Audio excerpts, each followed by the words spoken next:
Ora lege lege lege relege labora et invenies. Estas palabras pertenecen a un libro clásico de la alquimia, el Mutus Liber, y aparecen en su lámina 14, y significan ora, le, relé, trabaja y encontrarás. Y es uno de los axiomas más importantes dentro de la tradición, no solo de la alquimia, sino de lo que se puede considerar la tradición unánime, el conocimiento esencial que buscan todos aquellos que tienen anhelo espiritual. Y hoy vamos a hablar precisamente de la necesidad del estudio dentro de cualquier emprendimiento espiritual, de cualquier búsqueda espiritual. Mi nombre es Álvaro González y os doy la bienvenida a Ascender la Nada, un podcast dedicado a la espiritualidad, el autoconocimiento, las religiones comparadas, el simbolismo, el hermetismo y todos aquellos temas relacionados con el desarrollo espiritual del ser humano. Este podcast no tiene patrocinadores de ningún tipo, entonces si te gusta nuestro podcast puedes ayudarnos a mantenerlo colaborando con tan solo 1,50 € al mes.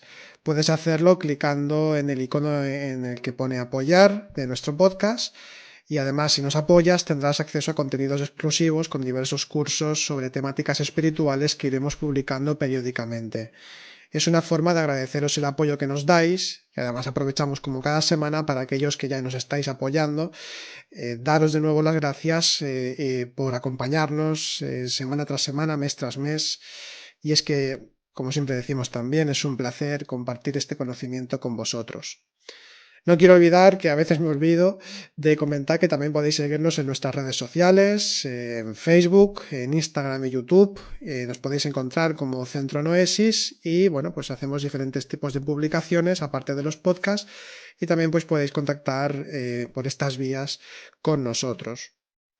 Bien, pues comenzando con el podcast de esta semana, quería tocar un tema que consideramos muy importante porque, bueno, en las últimas semanas hemos estado hablando y en diferentes podcasts de la necesidad de discernir lo que nos puede acercar más a un estudio más serio dentro del autoconocimiento, a una forma más profunda de poder ahondar en varios aspectos de lo que es el trabajo espiritual, teniendo en cuenta que siempre la experiencia es verdaderamente lo más importante dentro de nuestros estudios, dentro de nuestra búsqueda espiritual, pero aún así es necesario, es imprescindible o casi imprescindible el estudio. El estudio de las tradiciones espirituales, el estudio de sistemas de conocimiento que nos permitan comprender y ahondar en los diferentes aspectos de la realidad espiritual. Y es que cuando hablamos del estudio, estamos hablando de estudiar, de ahondar en los textos ya sean considerados como sagrados, que nos dan acceso a un conocimiento en principio superior, ¿no? Y también a la experiencia que han dejado plasmada en los escritos los diferentes maestros y maestras de todas las épocas y de todas las culturas y todas las tradiciones, dándonos consejos espirituales que podemos llevar a la práctica. Si bien es cierto que un libro muy difícilmente o casi imposible será que nos dé acceso a la iniciación, porque un libro no inicia a nadie, aunque sea un libro sagrado, sí que el libro, el texto, el estudio nos ayuda mucho a poder comprender cosas nuevas, aspectos diversos, desde diferentes prismas, desde diferentes experiencias y expresiones espirituales, nos permite pues, poder comprender esa realidad de una forma rica, de una forma que nos permita discernir. Sobre todo, insisto, siempre que sea desde la propia experiencia, siempre que sea de una forma, vamos a decir, seria y comprometida por aquellos que han escrito algo al respecto. Entonces estamos hablando concretamente que la necesidad del estudio tiene que radicar siempre en el estudio de aquellos textos que nos permitan poder ahondar más en profundidad en el autoconocimiento, ¿no? No que sea simplemente especulativo, porque ya como nos enseñan los mismos maestros de la tradición, la especulación no nos lleva a ningún sitio, ¿no? Es simplemente dar vueltas y vueltas dentro del proceso discursivo razonativo donde no existe la verdadera experiencia, sino que existe pues una opinión y no es lo que estamos buscando, ¿no? No estamos buscando la opinión, la creencia, sino la experiencia directa. De hecho, si me permitís, con permiso, voy a leer la conclusión del libro del misterio de las catedrales de Fulcanelli, uno de los alquimistas más importantes del siglo XX. Es un texto muy interesante junto a las moradas filosofales. Y la conclusión del misterio de las catedrales habla en líneas generales de cuáles son algunos de los puntos importantes dentro de cualquier búsqueda espiritual. Y dice lo siguiente, voy a leer textualmente. Conclusión. Escire, potere, audere, tacere. Palabras de Zoroastro según nos dice Fulcanelli, que vienen a significar el saber, el poder, el atreverse y el callar, que son axiomas también tradicionales. Pero voy a leer lo que dice Fulcanelli. Antes de leer, comentar que en algún momento se refiere a los filósofos, pero cuando hablamos de la alquimia, y este hombre era alquimista, cuando se habla de los filósofos, está hablando de los iniciados realmente, no de la línea de filósofos occidentales con esa tradición filosófica existente desde Grecia, sino que está hablando de todos los iniciados en la gran obra, ¿no? En lo que es el despertar, en lo que es el trabajo interior en todas sus facetas. Y dice lo siguiente Fulcanelli: la naturaleza... Perdón, es que quiero traducir algunas cosas porque si no así se entiende mejor. Cuando se habla de naturaleza también se habla de la naturaleza espiritual, la naturaleza del ser. No la naturaleza tal y como nosotros la conceptuamos normalmente de todo lo que está fuera de las ciudades, que son lugares que han quedado pues más protegidos, es decir, un bosque, una montaña, etcétera, etcétera. No se refiere a eso. Cuando se habla de naturaleza en este sentido y tradicionalmente, en verdad, tradicionalmente se habla de naturaleza con mayúsculas, se habla de lo que es lo ontológico en todo lo existente. Entonces, dicho esto, no voy a hacer ninguna parada más, voy a leer directamente, vamos a ver qué nos dice Fulcanelli.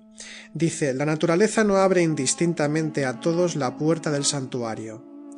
Tal vez descubrirá el profano en estas páginas alguna prueba de una ciencia verdadera y positiva.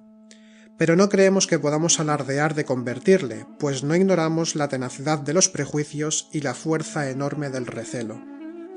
El discípulo sacará de ellas mayor provecho, a condición, empero, de que no menosprecie las obras de los antiguos filósofos, de que estudie con cuidado y penetración los textos clásicos, hasta adquirir la clarividencia suficiente para discernir los puntos oscuros del manual operatorio.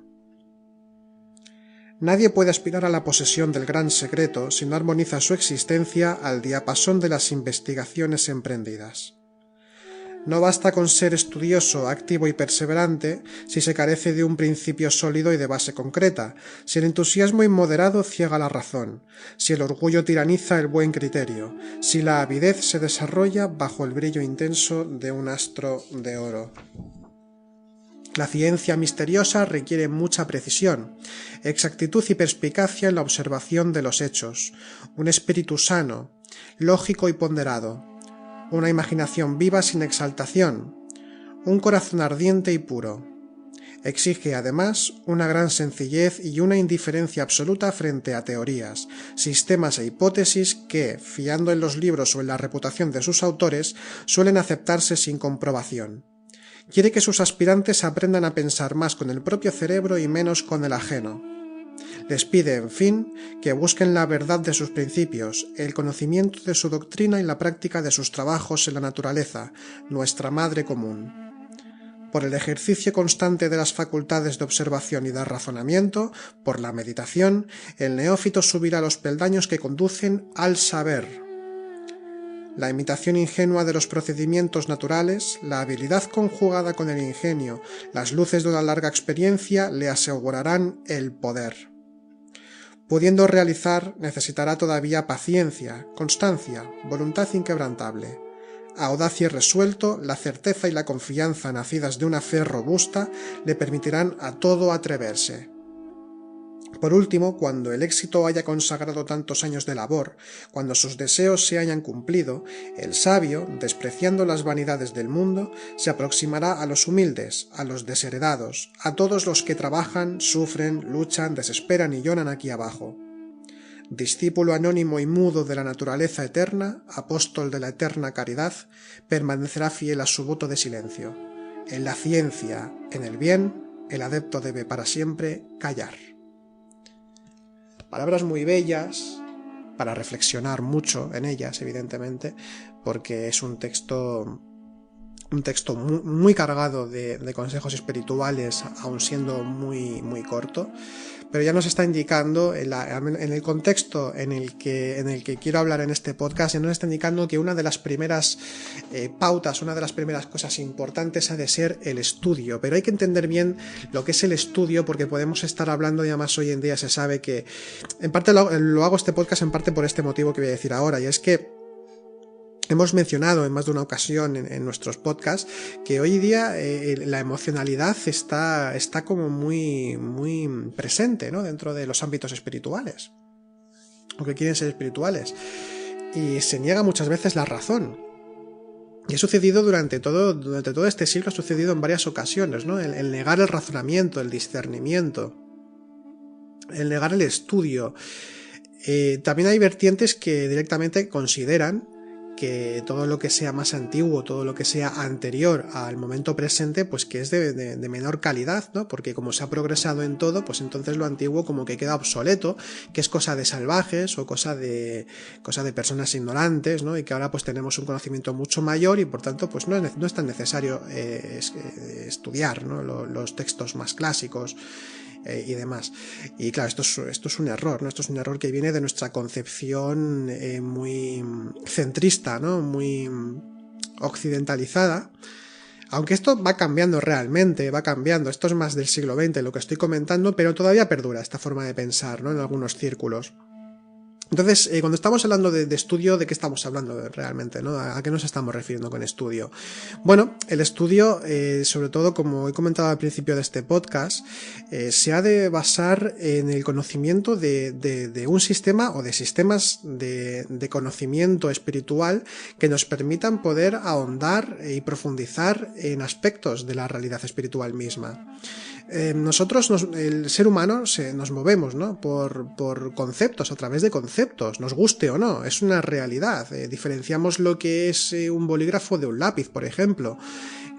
Discernimos lo que es la noche y el día, discernimos todas las cosas, los colores, tenemos conceptos, ideas, hablamos en abstracto verdaderamente. Si no, no existiría, por ejemplo, el lenguaje irónico, no existiría pues, ni la filosofía, ni existiría muchísimas cosas, no existirían porque el ser humano no habla literalmente en general, ¿no?, sino que hablamos sobre todo a través del concepto. Es que es lo fundamental, es decir, el ser humano siente, percibe, y a partir de sus percepciones, de su sentir y también de su pensar, pero su pensar es muy basado en su percepción, lo que sucede es que creamos conceptos, ideas. Es decir, yo sé que si el fuego quema, pues es mejor que no ponga la mano encima de una llama.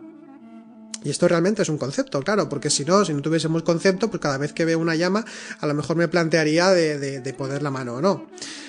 Algo tan sencillo como esto que estoy comentando es a un nivel muy básico de lo que es un concepto, pero cuando se trata de lo espiritual sucede algo parecido. Es decir, el conocer nuevos conceptos, nuevas ideas, lo que va haciendo también es cambiar nuestra percepción. Nosotros venimos con un equipo ya dado, un equipo perceptual, un equipo conceptual. Cuando se está formando la personalidad en los primeros años de vida, cuando hablamos de formar la personalidad es el modo en cómo nos vamos a adaptar e interactuar con el mundo. Entonces, cuando empezamos a formar esa personalidad de pequeños, es como un proceso, entre comillas, bastante automático, ¿no? Es bastante que no hay que hacer grandísimos esfuerzos para formar esa personalidad. Tenemos unos padres, un sistema educativo o una familia, un ambiente que nos va educando, nos va digamos, dando una forma determinada para poder participar de una sociedad, para poder estar en la vida de una forma coherente, en la vida social. Y entonces, a partir de ahí ya se van aprendiendo una serie de ideas, una serie de conceptos que forman nuestra percepción del mundo, nuestra forma de interactuar con él y de entenderlo, ¿no? Y de entendernos a nosotros mismos, los demás y el entorno, en líneas generales. Entonces, tenemos una visión determinada del mundo a partir de ahí, pero no ha sido reflexionada, simplemente es lo que se nos ha inculcado por las necesidades, porque un niño solo no se puede criar verdaderamente solo, en este sentido. Es bastante difícil esto, ¿no? De alguna forma u otra aprendemos de nuestro ambiente. Pero al principio todo esto es, como decía, muy automático, pero cuando llegamos a la edad adulta, tenemos la posibilidad de poder cambiar nuestra forma de ver las cosas si es que así lo consideramos necesario. De hecho, cuando estamos hablando de la espiritualidad, que es lo que nos interesa aquí, evidentemente, es necesario cambiar la forma de percibir las cosas, porque nuestra forma de percibir es dentro de la dormidez, dentro de lo que es el mundo egoico, de lo que es una forma sesgada de entender la realidad y de interactuar con ella, y por tanto se aleja de la realidad espiritual. Así que entonces es necesario el cambio de la percepción. Así que la aprehensión de nuevos conocimientos, podemos decir incluso sustitución, de muchos conceptos y de muchas ideas sobre lo que es la vida, sobre lo que es la misma práctica espiritual, han de ser transformados, y así de esta forma podemos cambiar nuestra percepción. Y cuando hablamos de cambiar nuestra percepción, estoy hablando de cambiar nuestra propia vida, porque nosotros percibimos en base a cómo entendemos la vida, y por tanto es un cambio de la forma en cómo la entendemos y cómo la experimentamos. Bien nos dicen las tradiciones, como estaba comentando antes, que cuando nos ponemos a estudiar un libro, un texto, no nos va a dar acceso directo a la iniciación espiritual. Es muy difícil. De hecho, René Guénon comenta cuando en algunos de sus textos en los que habla sobre la iniciación espiritual, él comenta claramente que un libro no puede darnos acceso a la iniciación, y que solo esto podría darse en el caso de que el ser humano, la persona en cuestión, que tenga un anhelo espiritual muy fuerte, un anhelo espiritual muy consistente, muy sólido, y no tenga acceso a una escuela en cuestión, a unos maestros, a unos conocimientos, digamos, directos por un grupo de personas que le puedan dar acceso a esta iniciación espiritual, a un trabajo en grupo, etc. Cuando hay materialmente imposibilidades para poder acceder a esa iniciación, entre comillas, pues entonces un libro sí que nos podría ayudar, o se pueden dar una serie de circunstancias especiales para que aquel ser humano, para que aquella persona pueda iniciarse en una vía espiritual, pero generalmente esto no sucede. Por tanto, no debemos entender que en un libro vamos a encontrar la respuesta. Un libro, en todo caso, puede abrir puertas, en cierto modo, puede ayudarnos, pero no ha de ser algo definitivo. Entonces, en este axioma, cuando se comenta el ora, lege, lege, lege, relege, laborate invenies, cuando habla del ora, primeramente lo importante es la oración, es la conexión con lo sagrado, es el rendirse también y considerarse una persona dormida, una persona incapaz de poder hacer por sí misma a nivel espiritual algo, ¿no? Sino que necesita siempre la dádiva de la divinidad para poder despertar, para poder trabajar internamente. Ha de pedir, también ha de dialogar, ha de abrirse a la escucha, porque la oración es hablar, sí, pero también es escucha. Se pide para hablar, se pide para escuchar. Entonces la oración es muy importante y debe acompañarnos en todo momento durante el camino. Pero luego está algo que se repite mucho en este axioma tradicional, este lege, lege, lege, le, que es una insistencia precisamente en esto, en el estudio de aquellos textos clásicos, ya sean alquímicos, ya sean religiosos, ya sean incluso filosóficos, ya sean de diferentes vías espirituales, sobre simbología, etc. Siempre que sean por personas que han experimentado, que han tenido la vivencia espiritual, que por tanto nos dan una serie de consejos, nos dan un basamento, un fundamento. Y es que en esta época en la que tenemos tanta información, el estudio consideramos que tiene una importancia quizá incluso un poco más preponderante que antiguamente. Ahora estoy simplemente teorizando, ¿no? Pero claro, ante tanta información, ante tanta facilidad de acceso a grupos espirituales, a textos, a vídeos, a todo tipo de contenidos, es necesario el estudio quizá más que nunca, no lo digo al 100% seguro, pero consideramos que es necesario porque precisamente ante tanta información hace falta, ¿no? Se hace indispensable el poder desarrollar el discernimiento para saber lo que nos ayuda verdaderamente y lo que nos confunde. Y entonces a partir de ahí podemos aprender nuevos conocimientos y aprender a diferenciar lo que es válido de lo que no. De hecho, lo que también consideramos que es muy importante, no quiere decir que nos tengamos que volver de repente lectores de todo, sino que también consideramos, y se considera tradicionalmente, que lo importante aquí primeramente es el poder asentarse dentro de un sistema de conocimiento muy concreto y determinado. Es decir, el aprender un sistema de conocimiento. Un sistema de conocimiento me refiero, por ejemplo, a toda lo que es por ejemplo, puede ser la teología mística cristiana, puede ser también el sufismo, puede ser el budismo, pueden ser las diferentes líneas que existen en el hinduismo, en el taoísmo, es decir, sistemas de conocimiento. Con esto me refiero a enseñanzas prácticas, es decir, didácticas y dialécticas, que nos permitan el poder entendernos internamente, poder trabajar con nosotros mismos y entender la naturaleza de la realidad. Y claro, para esto es necesario conceptos, son necesarias ideas, prácticas, formas de dirigirse hacia lo espiritual, y esto nos lo encontramos en toda tradición, incluso en tradiciones tan austeras conceptualmente, entre comillas, como puede ser la alquimia más purista, es decir, por ejemplo, la alquimia taoísta, pues sí que tiene todo un compendio de conceptos y de anatomías energéticas y de prácticas y de ideas presentadas, pero en ese taoísmo del Tao Te Ching o de un Chuang-Tzu o de un Liezi, en estos maestros encontramos quizá menos ideas aparentemente, pero no es cierto tampoco, porque hay muchos conceptos sobre lo que es el Tao, que aunque no puede nombrarse, porque si lo nombras no es el Tao eterno, como nos dice el Tao Te Ching, igualmente sí que hay toda una serie de explicaciones, una serie de ideas que nos son presentadas para poder alcanzar ese Tao, para que se nos sugiera el poder llegar a ese Tao. Y en el budismo pasa exactamente igual. Tenemos quizá una idea cultural externa a veces sobre el budismo en el que bueno, pues es la vacuidad, la meditación, buscar el vacío interior, ideas como muy culturales que son totalmente erróneas. Es decir, hay toda una dialéctica, hay toda una didáctica, un sistema de conocimiento que hay que aprender para poder alcanzar esa iluminación.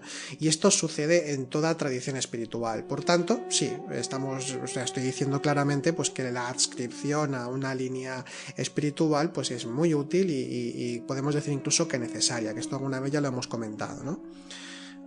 Cada cual pues puede encontrar en su vida pues esto. Entonces, lo que sí que tiene el participar desde grupos, el estar ahí, es que el estudio siempre va a estar presente. Pero eso significa entonces que si yo profundizo en una sola línea de conocimiento, en un solo punto, en un solo lugar, ¿quiere decir entonces que no puedo estudiar otros? ¿O quiere decir que me voy a quedar a medias? No tienes por qué quedarte a medias porque estudies una línea tradicional en concreto. Quizá por lo que sea te llama más la atención una línea determinada, una línea espiritual determinada, y entonces pues bueno, se empieza a estudiar, se empiece a trabajar en ella y ya está, y cada uno se queda en su lugar, y eso es totalmente válido porque permite una profundización cada vez mayor en el grupo o en el ámbito, ya sea religioso, filosófico, espiritual en general, en el que uno pueda estar. Pero igualmente también es necesario estar abierto, es necesario, sobre todo hoy día que también tenemos la suerte, no solamente que trae cosas malas el tener acceso a toda la información, también trae cosas muy buenas y precisamente es que podemos acceder a mucha más información. Entonces está muy bien abrirse, pero siempre con un fundamento, porque si no, sin fundamento de ya de conocer un sistema determinado que nos haya permitido, nos haya ayudado, mejor dicho, a experimentar, a tener la experiencia espiritual, a saborearla, a vivirla en nuestras propias carnes, en nuestra mente, en nuestro corazón, el estado consciente, haberlo vivido con cierta profundidad, porque luego ya vamos a tener ojos para poder estudiar otras tradiciones y enmarcarlo todo en su debido lugar, ¿no? Ponerlo todo en su sitio. De hecho, hay un par de comentarios que hace Ibn Arabi al respecto de la necesidad, bueno, no necesidad, sino del estudiar, del conocer, del profundizar en diferentes sistemas de conocimiento, y estamos hablando de un grandísimo, uno de los más grandes conocedores esotéricos realmente, del sufismo, ¿no? Y por tanto del Corán y de toda la tradición islámica. Y nos dice lo siguiente, Ibn Arabi, en los engarces de las sabidurías, que es uno de sus libros más importantes, nos dice lo siguiente, dice, cuídate de delimitarte por un nudo específico, con nudo se refiere a tradición, a religión, etc. Cuídate de delimitarte por un nudo específico y perder la fe en todo lo demás, para que no se te escapen grandes bienes. Sé en ti mismo materia para las formas de todas las creencias, pues Dios es demasiado extenso y tremendo como para que lo restrinjas con un nudo en lugar de con otro. También en las revelaciones de la Meca o las conquistas de la Meca, que es su libro más importante, el Futuhat al-Maquiyya, también dice lo siguiente, quien asesora a su propia alma debe investigar a lo largo de su vida en este mundo todas las doctrinas que tratan de Dios. Debe aprender con qué fundamento cada poseedor de una doctrina afirma la validez de ésta. Una vez que su validez le ha sido afirmada en la modalidad específica en que es correcta para quien la mantiene, ha de apoyarla con respecto a quien cree en ella. Que viene a significar que cuando uno se cerciora, cuando uno comprueba, cuando uno pertenece ya, digamos, a una línea tradicional o la está estudiando, y entonces estudia otras y ve lo que hay, lo primero que tiene que buscar, no buscar, sino que esto ya se ve de forma natural, porque el espiritual ve de forma natural, entonces él puede saborear, puede leer las palabras de otras tradiciones, la maestría de otras tradiciones, y ver si ahí hay un sustento ontológico, espiritual real o no. Para eso puede ir generando, puede ir trabajando en ese discernimiento. Y así de esta forma pues puede comprobarlo y por tanto respetarlo y tenerlo presente para sus propios estudios. Entonces esto tiene su importancia.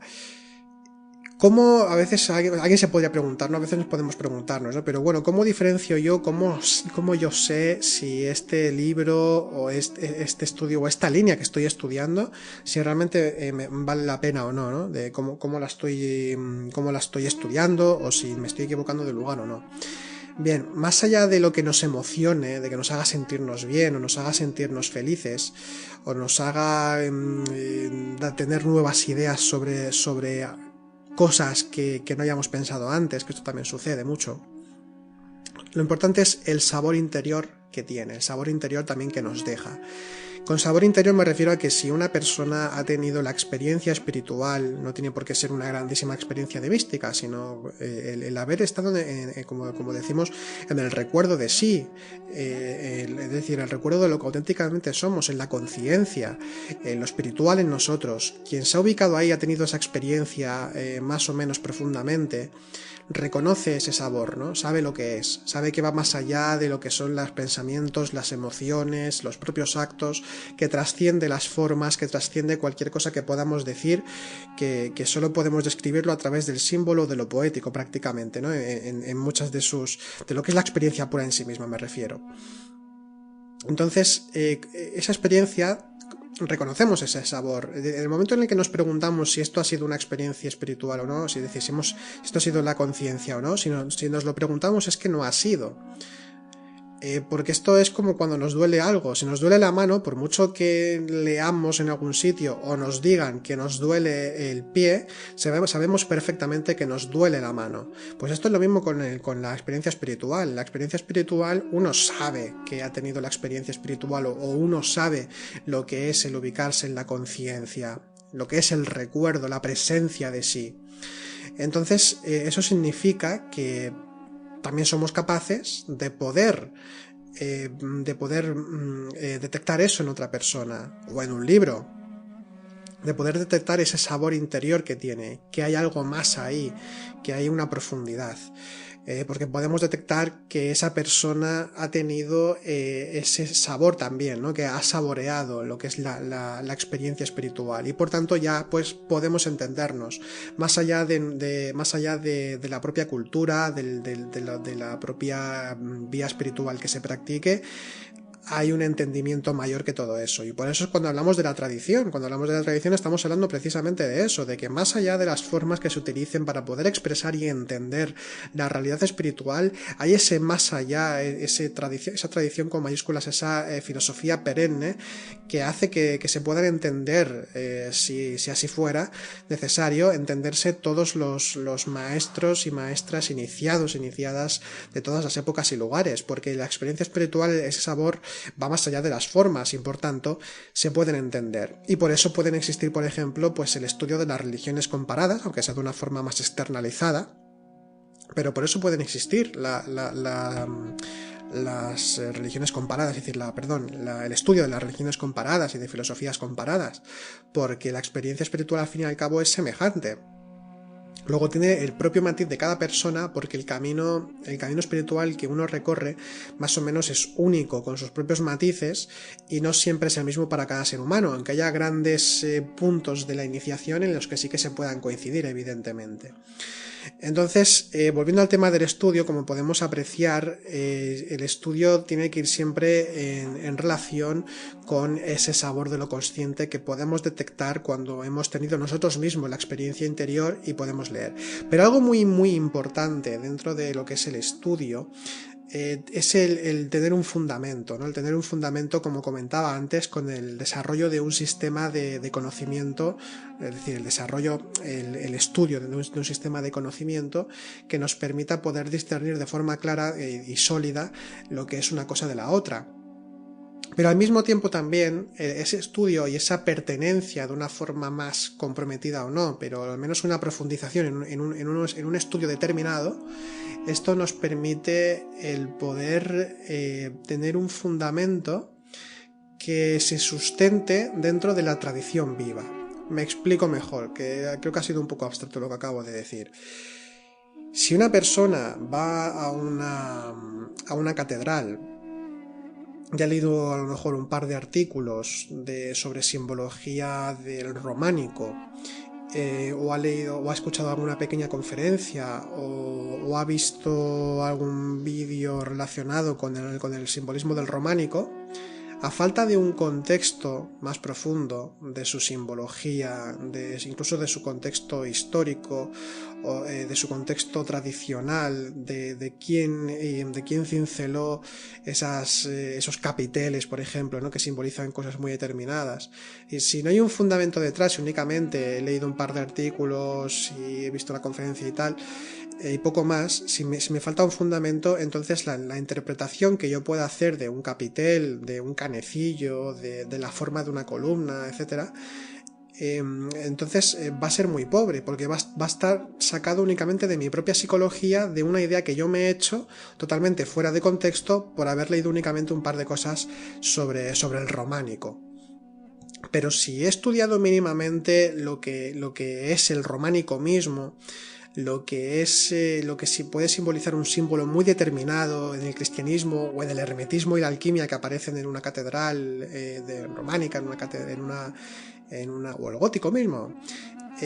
Cuando nos encontramos con ellos, si hemos estudiado, si tenemos un fundamento mínimo sustentado dentro de lo que ya nos enseña la tradición en sí misma, lo que hemos aprendido de todos los maestros tradicionales, del hermetismo, de los que hablan del símbolo que nos enseñan, de lo que es esa tradición viva, es decir, palabra viva que se reactualiza constantemente, Cuando nos ponemos a ver entonces a interpretar un símbolo del románico, lo vamos a hacer con una mayor profundidad, siempre sustentada por la tradición, por esa línea tradicional de la que hemos partido nosotros mismos. Es decir, es lo que se conoce como la fusión de horizontes, como decía el filósofo Gadamer, aunque en otro contexto, pero estaba hablando de que uno tiene su propio horizonte particular. Esto lo hemos dicho 1.000.000 de veces, pero lo vuelvo a decir. Cada uno tiene su contexto particular, cultural, temporal, personal, y entonces percibe las cosas de una forma determinada, y luego está pues todo el horizonte tradicional, y la fusión de horizontes es precisamente esa unificación en la que yo me sumerjo dentro de la tradición, pero dentro de mi contexto particular, sabiendo a sabiendas de lo que me dice la tradición al respecto de ese símbolo del románico, entonces podré interpretarlo de una forma mucho más fidedigna, mucho más rica y mucho más beneficiosa, no solo para mí, sino para los que me puedan escuchar. Entonces esta es la tradición viva que estaba comentando, ¿no? Donde hay una fusión de horizontes. Entonces si nos quedamos únicamente en lo libresco, en lo especulativo, entonces poco vamos a hacer. Por eso se dice al principio de este axioma: ora, lee, pero lo primero es ora. Primero es la oración, es decir, con la conexión con lo divino. Es decir, la forma en la que yo me intento sumergir de una forma lo más profunda posible en los misterios del espíritu. Entonces, en ese relee, quiere decir que te lo tienes que aprender muy bien, pero no a nivel libresco, sino que tienes que aprenderlo, que tiene que cambiar tu percepción. Que cuando, por ejemplo, cruces un puente, que no pienses únicamente en que es un puente necesario para cruzar ese río o ese valle, por ejemplo, sino que incluso te recuerde a lo que significa un puente espiritualmente. Y esto parece que es una tontería, pero indica hasta qué nivel podemos estar nosotros sumergidos en nuestro propio trabajo espiritual, ¿no? De a qué nos recuerdan las cosas que percibimos. Cuando nosotros, o sea, no es como que tengamos que hacer una especie de test de Rorschach, ¿no? De ver formas o manchas y a ver a qué nos recuerda, pero sí que es cierto que cuando nosotros escuchamos ciertas palabras o vemos ciertos símbolos o ciertas cosas en general, cuando estamos en la calle, cuando estamos en el ordenador o con el móvil, no importa, haciendo lo que sea, ¿a qué nos recuerdan ciertas cosas que estamos viendo? No voy a poner ejemplos, no importa eso, es decir, ¿a qué nos recuerdan las cosas? Entonces ahí podemos ver qué tipo de vida tenemos también. Si a mí me recuerda más a lo espiritual o no me recuerda más a lo espiritual, o me recuerda a cosas más vulgares o a cosas no tan vulgares, o me recuerdan a mi pareja, no me recuerdan a mi pareja. Esto siempre sucede, es decir, siempre estamos comparando, ¿no? Siempre estamos comparando o tirando de memoria desde lo conocido, pues vamos hacia lo desconocido también.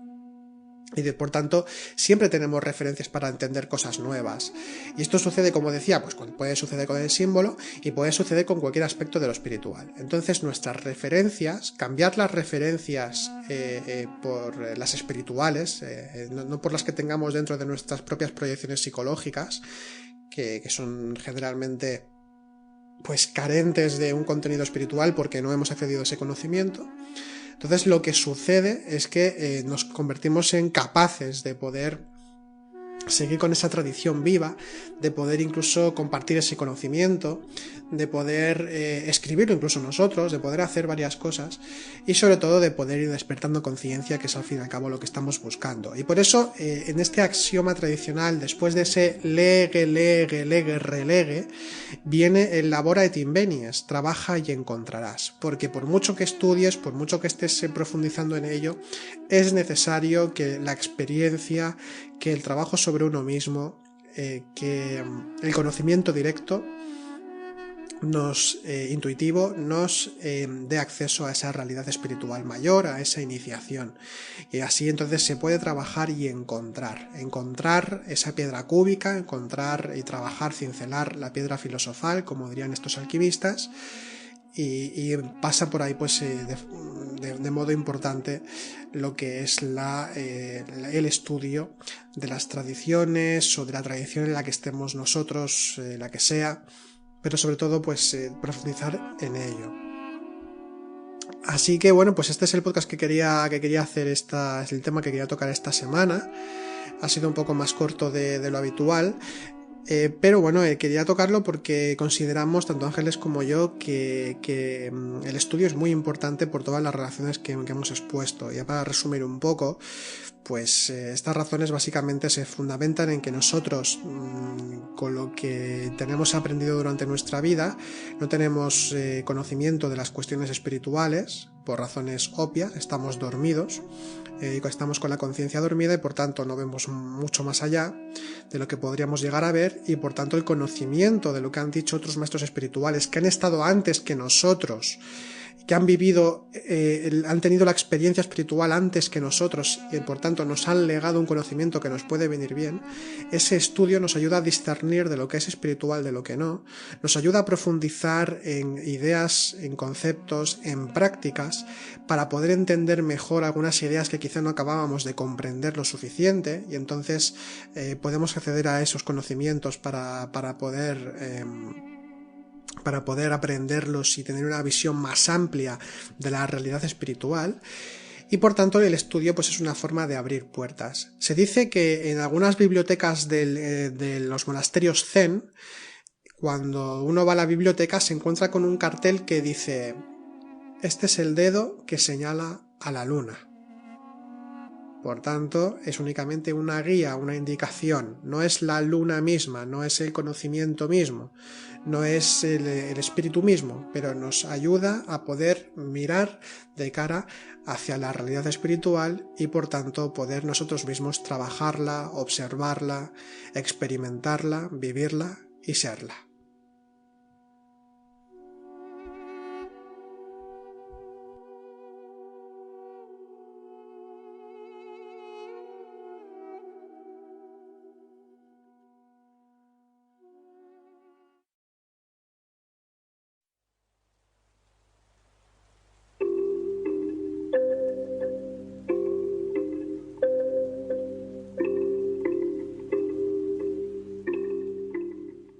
Continuamos con la sección de libros en Sendero a la Nada, y ya que hemos mencionado a Fulcanelli durante este podcast, pues quisiera recomendar una de su primera obra, de las dos que tiene. Una es El misterio de las catedrales y la otra es Las moradas filosofales.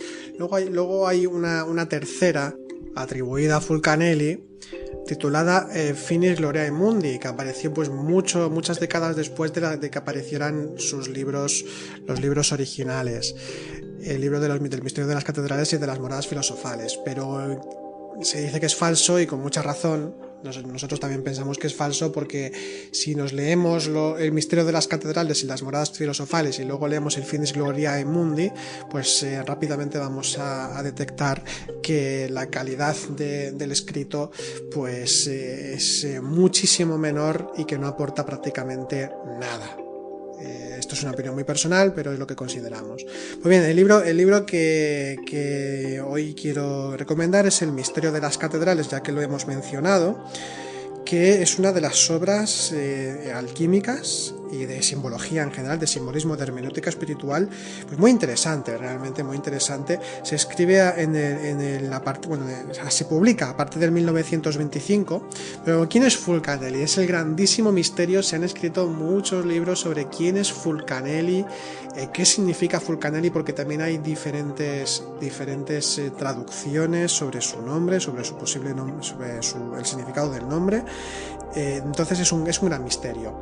Debemos tener en cuenta que a principios del siglo XX, donde hay un gran auge de los movimientos ocultistas, y en Francia esto es algo que tiene mucho renombre, el ocultismo, ¿no? y la búsqueda dentro del ocultismo de la espiritualidad y todo esto, pues entonces hay muchos grupos espirituales, muchos grupúsculos, incluso pequeños, que forman hermandades nuevas. Entonces, bueno, pues parece ser que hay un señor que se hace llamar Fulcanelli, como una especie de nombre alquímico, de nombre iniciático, muy habitual dentro de la tradición alquímica, ¿no? Donde hay como sobrenombres. Y entonces pues escribe, después de haber hallado la piedra filosofal, es decir, después de haber despertado conciencia, de haber despertado todas sus capacidades internas, pues entonces escribe estos libros donde presenta pues el simbolismo o varios simbolismos secretos de las catedrales a las que él se refiere. Entonces, Fulcanelli, no vamos a entrar en el misterio de Fulcanelli porque esto daría para un podcast y sinceramente tampoco nos interesa tanto, nos interesa más lo que dice. Entonces, bueno, se dice que si fueran diferentes personas, es decir, si fueron diferentes personas que escribieron el texto y por tanto Fulcanelli son varios o son personajes concretos, pero no importa. La cuestión es que en 1925 se publica este libro del misterio de las catedrales y bueno, pues tiene a Eugène Canceliet, que fue supuestamente su discípulo, un señor francés que también hacía sus propios estudios sobre la alquimia, incluso se dice que podría ser él, y escribe varios prólogos de la obra, ¿no? Como que lo conoce, pero la cuestión es que luego ya nos encontramos con un texto que utiliza mucho por un lado el simbolismo de la cábala fonética, es decir, de esa cábala hecha con las palabras, por semejanza fonética nos puede ayudar a entender mejor significados espirituales, como por ejemplo cuando habla sobre el gótico, porque el libro habla fundamentalmente, el misterio de las catedrales, habla fundamentalmente del gótico, del simbolismo del gótico en Francia. También habla de Hendaya, que es un lugar del País Vasco, de Euskadi, que bueno, hay una cruz, la cruz cíclica de Hendaya, donde también hace una exégesis, una hermenéutica del lugar, pero la cuestión es que, por ejemplo, como decía, con la cábala fonética, por ejemplo, nos habla del gótico y entonces del gótico va haciendo una serie de cábalas fonéticas hasta llegar que el gótico es el arte de los argonáuticos, y los argonáuticos eran los que estaban en la nave Argos, ¿no? Los argonautas, que eran pues aquellos viajeros de la nave Argos que van a buscar el vellocino de oro, que es un símil del viaje del héroe, del viaje espiritual que se hace para llegar al vellocino de oro, que es una forma de hablar de esa piedra filosofal que lo convierte todo en oro, que es una forma de decir, de hablar del despertar de la conciencia. Entonces habla de lo que es el gótico, o por ejemplo cuando habla del hilo de Ariadna en cierto momento relacionado con el simbolismo de los laberintos en las catedrales, y de cómo el hilo de Ariadna proviene de aracne, de araña. Entonces también habla de etimologías, de cábalas fonéticas, entonces es un trabajo bastante interesante en este sentido, y va hablando pues de esa simbología, de los diferentes elementos que nos podemos encontrar en las catedrales. Luego concretamente se va a París, a Amiens, a Bourges, y luego ya en Hendaya, son como los lugares donde más se centra para poder hacer su hermenéutica. Entonces habla de lugares muy concretos, pero igualmente hay varios símbolos que nos podemos encontrar, o sea, esos mismos símbolos en otras catedrales, en otras iglesias del gótico e incluso también del románico. Y entonces pues también nos sirve para poder comprender mejor la simbología de estos lugares, pero a su vez también está hablando, que es lo importante aquí, está hablando de los procesos alquímicos, de los procesos interiores en el trabajo espiritual. La edición que tengo yo, como es una tradición del francés, pues entonces no tenemos aquí que pelearnos, entre comillas, buscando la mejor traducción de un libro que venga del sánscrito, que venga del chino o incluso del árabe, porque claro, son lenguas más difíciles de traducir por diferentes razones. Aquí como viene de francés, pues la verdad creo que da un poco igual la edición que busquemos. La que tengo yo, y estoy contento con ella, y es decir, no he visto ningún problema con ella, es de la editorial de Bolsillo, se llama así. Traducción de Ferré-Aleu, de J. Ferré-Aleu, y es del 2009 la que tengo yo, ¿no? Pero bueno, igualmente podéis encontrar varias y seguro que se han reeditado muchas más. Es una traducción que, bueno, os ha parecido bien y que está bastante interesante. Además no es un libro excesivamente largo, pero hay que leerlo lentamente porque es un libro como para estar en calma, tranquilamente, y decir, voy a estudiar a Fulcanelli. Y con el diccionario de símbolos saldado de Chevalier, de Jean Chevalier y Alain Gebrand, pues también es interesante tenerlo en cuenta a la hora de estudiar esta obra. Pero es una obra de alquimia, pero que es de simbología y es muy interesante para los estudios que nosotros tratamos aquí, ¿no? Tradicionales. Bien, pues dicho esto, acá terminamos la reseña y vamos ahora al simbolismo de la semana.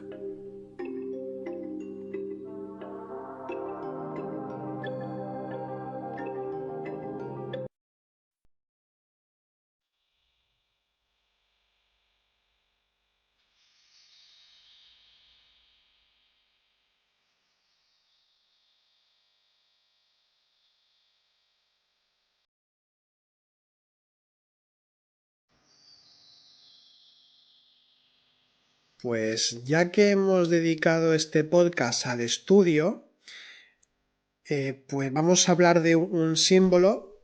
Ya en otra ocasión estuvimos hablando del simbolismo del libro, que hubiera sido adecuado para este podcast, pero vamos a hablar sobre el simbolismo del cálamo, que el cálamo no es otra cosa que la pluma para escribir. El cálamo que viene de kalam, ¿no? de pluma en árabe. Y dentro de la tradición islámica, de la tradición también sufi, ¿no? Espiritual de los musulmanes, pues cuando se habla de la creación misma, se habla de la tablilla en la que se escribe con la pluma, con ese cálamo, con la que se escribe lo que ha de ser y lo que será y lo que es y lo que fue. Es decir, donde se escribe lo que es la creación en sí misma, ¿no? Entonces, se entiende aquí que dentro del sufismo, porque es un símbolo muy sufi este del cálamo, dentro del sufismo, la pluma en sí misma, este cálamo, la pluma, significa, hace referencia a la inteligencia universal, es decir, por tanto, a lo más elevado, al conocimiento más elevado, no al conocimiento, sino a la entidad tampoco sería la palabra exacta, sino digamos al elemento, a la esencia más fundamental universal. Entonces, esa tablilla, la tablilla en la que se va a escribir cuál es el destino del mundo, cuál es la sustancia con la que se van a crear las cosas, cómo van a ser las cosas manifestadas, pues es Dios, Alá, quien escribe con ella, de una pluma de la que brota la luz. Entonces, en esta pluma, el mismo Dios, según nos dice la tradición sufí, dice Dios, escribe. Y entonces el cálamo comenzó a escribir, primeramente preguntó qué es lo que debo escribir, y entonces Dios le dice el destino, y entonces escribió toda la realidad. Por tanto, a veces se entiende que de una forma bastante quizá antropomórfica, pero se entiende que con la palabra escrita, plasmada, pero palabra al fin y al cabo, se determina todo lo que va a ser la creación misma y su propio destino. Entonces, cuando hablamos de la palabra, cuando el texto nos puede llevar al simbolismo del logos, el simbolismo del logos y de la palabra siempre es determinación, es creación, es manifestación de la palabra silenciosa, es decir, de la esencia divina misma. Entonces, en este sentido, cálamo y logos, palabra, pues tienen bastante relación porque es de donde parte y de cómo se realiza la creación misma. De hecho, por ejemplo, los egipcios, cuando hablaban de los seres de más elevada voluntad espiritual, se referían a ellos como los justos por la voz, porque tenían la palabra justa, es decir, tenían la palabra sagrada, la palabra medida, la palabra que estaba dentro del orden cósmico. Y de hecho, haciendo una referencia a las palabras ordenadas y al orden cósmico, vemos precisamente una referencia total macrocósmica y microcósmica de lo que es el libro sagrado o la palabra escrita con el cálamo, con la pluma, porque nosotros, para que se pueda entender un texto, necesitamos hablar con coherencia y escribir con coherencia y pensar con coherencia, y esa coherencia significa de forma ordenada, y es una forma de imitar la ordenación del cosmos para que pueda funcionar y pueda darse la creación constante en sus ciclos eternos de vida y muerte. y así se da también pues con la palabra dada, con la palabra escrita, con la ordenación y entonces el entendimiento y muerte y renacimiento de la percepción humana. Es decir, que cuando nosotros leemos el libro sagrado, leemos cualquier texto espiritual, hay una nueva vida que se da ordenada espiritual que nos ayuda a ordenar ideas y entonces poder hacer la práctica espiritual más profunda, y también hay muerte de viejas ideas erróneas que podíamos tener sobre la realidad del espíritu, y por tanto entramos dentro del orden cósmico. Por tanto, la palabra ordenada, ya sea escrita o hablada o pronunciada, hace referencia también, o es una imitación del proceso macrocósmico del caos convertido en orden de cosmos, que es lo que significa. Cosmos significa orden, y así de este modo se puede dar la creación entera. Bien, pues dicho esto, nos despedimos ya esta semana. De nuevo comentaros que podéis contactar con nosotros a través de Instagram, de Facebook o YouTube, en Centro Noesis, buscándonos como Centro Noesis, o a través del mail noesiscentro@gmail.com. Y si queréis añadir alguna cosa más de lo que hemos hablado en este podcast, queréis hacer alguna pregunta o dejar vuestro comentario, pues en la caja de comentarios podéis dejarlo y os atenderemos encantados. Bien, pues terminamos entonces. Os deseamos buena semana y hasta la próxima.